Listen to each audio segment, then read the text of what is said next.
नमस्कार दोस्तों, मेरा नाम नीतीश ठाकुर है और आप कैपिटल टीवी देख रहे हैं। दोस्तों, पाकिस्तान की स्थिति सुधरने का नाम ही नहीं ले रही है, क्योंकि पूरी दुनिया में पाकिस्तान कटोरा लेकर जो घूमता है, उसकी वजह से दुनिया भर में तो उसकी फजीहत होती ही रहती है।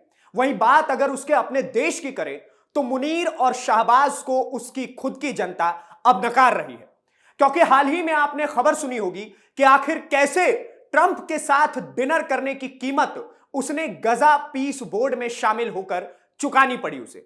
इसका अर्थ यह बनता है कि अब पाकिस्तान की सेना गाजा पट्टी में जाकर हमास और हिजबुल्लाह के आतंकियों को मारेगी।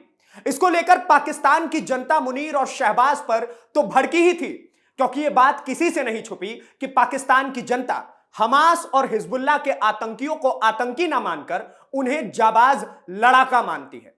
और यही कारण है कि पाकिस्तान की जनता का भरोसा पाकिस्तान की सरकार पर से उठ चुका है। अब वहीं दूसरी ओर बलूचिस्तान से एक ऐसी बड़ी खबर सामने आ रही है जहां पर बीएलए यानी बलूचिस्तान लिबरेशन आर्मी ने पाकिस्तान की सहमति रेखा को पार कर दिया है। यह एक ऐसी घटना है जिसका असर सिर्फ बलूचिस्तान या पाकिस्तान तक सीमित नहीं है, बल्कि यह क्षेत्रीय सुरक्षा, आंतरिक नीति और इस्लामाबाद की कमजोरी को सीधा सामने रखती है।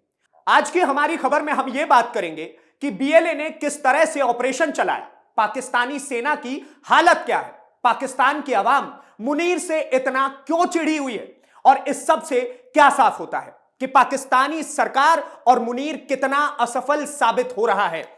बीएलए ने हाल ही में एक बड़ा और सुयोजित ऑपरेशन चलाया जिसका नाम ऑपरेशन हेरॉफ था। इसमें उन्होंने 12 से ज्यादा इलाकों में एक साथ हमले किए। जहां तक रिपोर्ट्स में कहा गया है कि ये हमले पाकिस्तान के कई मुख्य सुरक्षा प्रतिष्ठानों को निशाना बना करके किए गए। बीएलए के लड़ाकों ने पाकिस्तानी आर्मी, सीटीडी यानी कि counter terrorism department, frontier corps और कई अन्य सुरक्षा प्रतिष्ठानों पर जोरदार हमले किए। उनका दावा है कि उन्होंने सैकड़ों पाकिस्तानी आर्मी के सोल्जर्स को मार गिराया है, और ना केवल इतना बल्कि कुछ को बंधक भी बना लिया है। वहीं पाकिस्तानी आर्मी की आधिकारिक गिनती के मुताबिक 40 घंटे की कार्रवाई के दौरान लगभग 145 बीएलए मिलिटेंट्स मारे गए। साथ ही 31 आम नागरिक और 17 सुरक्षाकर्मी भी मारे गए। हालांकि ऐसा हकीकत में हुआ भी है या फिर नहीं, यह तो भगवान जाने, क्योंकि यह पहली बार नहीं है जब पाकिस्तान की सरकार मौत के आंकड़े छुपा रही हो। यानी एक अशांत क्षेत्र में इतना बड़ा हमला होना सिर्फ टेक्टिकल या लॉजिस्टिकल कमी नहीं मानी जानी चाहिए, बल्कि यह मुनीर की सेना और शाहबाज की प्रशासनिक असफलता का प्रदर्शन करती है। अब जरा बात करते हैं पाकिस्तान की प्रीमियम मुनीर आर्मी के बारे में कि आखिर जो पाकिस्तान अपनी सैन्य ताकत के दम पर उछलता है वो किस स्थिति में है। पाकिस्तान की सेना के जवान और अफसर यूं तो अपने कंधे पर न जाने कितने मेडल लटकाए रहते हैं। हालांकि बात और है कि भारत के खिलाफ 4 युद्ध लड़े हैं उन्होंने, और उनमें से हारे भी कुल उतने ही हैं, यानी कि 4 लड़े और 4 हार गए।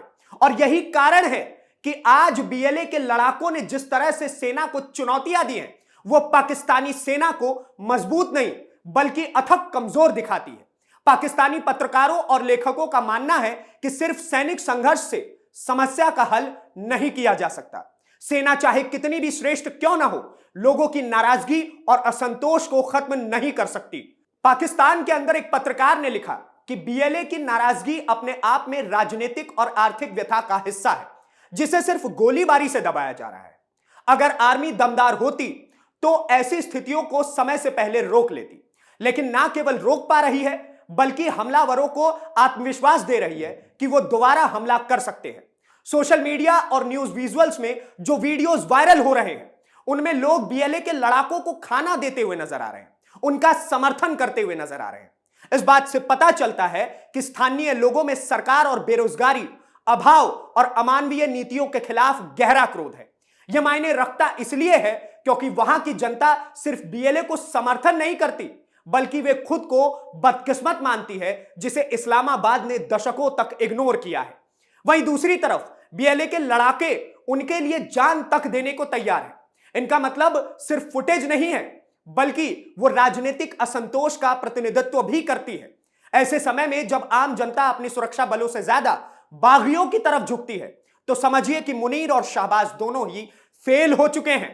अब एक बड़ा सवाल, इसमें यह भी उठता है कि जो पाकिस्तानी सेना अपने देश में सो कॉल्ड पीस नहीं ला सकती, वो गाजा की सुरक्षा की जिम्मेदारी क्या खाक लेगी। लेकिन मुनीर की मजबूरी भी ऐसी है कि उसे ट्रंप के इशारों पर नाचना ही पड़ेगा। पाकिस्तान कई सालों से बलोचिस्तान में इंसर्जेंसी से जूझ रहा है, लेकिन हर बार जब सियासत खराब होती है, इस्लामाबाद यह कहकर के पल्ला झाड़ लेता है कि यह उनके खिलाफ भारत की साजिश है। अक्सर पाकिस्तान की सरकार बीएलए को इंडिया बैक्ड मिलिटेंट कहती आई है, लेकिन हकीकत यह है कि बीएलए अपने हक के लिए इतनी लंबी लड़ाई काफी समय से लड़ रहा है। असली कारण है राजनीतिक शिकायतें कि आखिर कैसे राजनीतिक रूप से कभी भी बलोचिस्तान के नेताओं को आगे पाकिस्तान के अंदर आने ही नहीं दिया गया है। साथ ही आर्थिक भेदभाव एक बेहद बड़ा कारण है, क्योंकि बलोचिस्तान प्रोविंस में जमीनी मिनरल्स बेहद ज्यादा है और पूरे पाकिस्तान को चलाने में आर्थिक रूप से बड़ा रोल निभाती है। और बलोच के लोगों का कहना भी यही है कि पाकिस्तान बलोचिस्तान से पैसा ढेरों कमाती है, लेकिन बलोचिस्तान की तरक्की के नाम पर कुछ भी नहीं दिया जाता। लेकिन पाकिस्तान हर बार वही पुराना दावा दोहराता है, foreign sponsored terrorism, India interference, external कॉन्स्पिरेंसीज।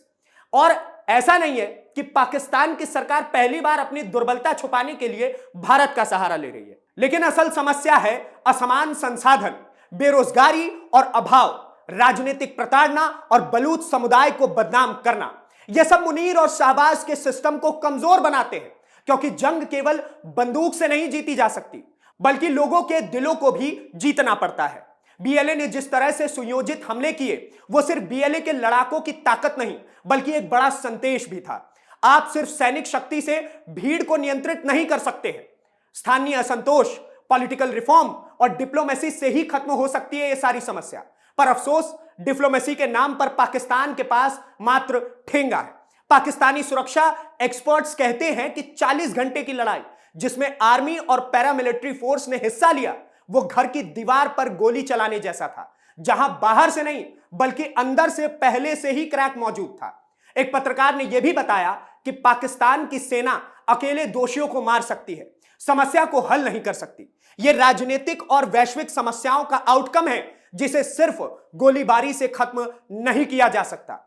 अब अगर हम इसे क्षेत्रीय नजरिए से देखें, तो इस घड़ी की सबसे बड़ी बात यह है कि पाकिस्तान की असफलता सिर्फ एक आंतरिक मामला नहीं है, बल्कि इससे साउथ एशिया की सुरक्षा पर भी गंभीर असर पड़ने वाला है। क्योंकि पहले ही पाकिस्तान पूरे साउथ एशिया में कम आतंकवाद नहीं फैला रखा है। जब बीएलए इतनी बड़ी योजना एग्जीक्यूट कर लेते हैं, तो यह साबित होता है कि वहां की स्टेट इंस्टीट्यूशंस कमजोर हैं। इससे क्या होता है, दूसरे आतंकी संगठन जैसे अलकायदा, टीटीपी उभरते हैं, मैदानी इलाकों तक हिंसा फैल जाती है, पड़ोसी देशों की सिक्योरिटी पॉलिसीज और अलायंसेज रिशेप होंगे, इन्वेस्टमेंट और ट्रेड पर जियोपॉलिटिकल रिस्क का असर पड़ेगा। पाकिस्तान को अगर इसी तरह अपनी प्राथमिकताओं से दूरी बनानी है, तो या तो वो अपने इंटरनल इश्यूज सॉल्व करे या फिर बट जाए। अब कंक्लूजन समझिए, पाकिस्तान की स्थिति बिहार की एक कहावत से बेहद मिलती जुलती है।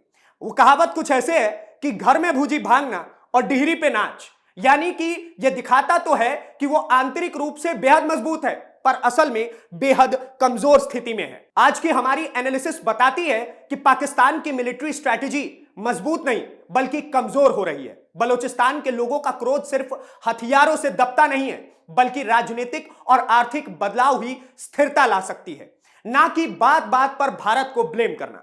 जनता की नाराजगी और सरकार की उलझन बीएलए जैसे समूहों को बढ़ावा देती है, और आखिर में जो लोग ये सोचते हैं कि पाकिस्तान सिर्फ हथकड़ी और दुश्मन टेररिस्ट शब्द सुनकर अपने सिस्टम को सुधार लेगा, वो एक भूल में है। आज जो तस्वीर हमने बलोचिस्तान में देखी है, वो सिर्फ एक सुरक्षा चुनौती नहीं, बल्कि मुनीर और शाहबाज की विफलता की कहानी भी है। बाकी आप पाकिस्तान में मुनीर और शाहबाज की इस विफलता की कहानी को लेकर क्या कुछ सोचते हैं, हमें कमेंट बॉक्स में जरूर बताएं। और इसी प्रकार की एनालिटिकल वीडियोस को देखने के लिए कैपिटल टीवी को सब्सक्राइब करें। धन्यवाद, नमस्कार, जय हिंद।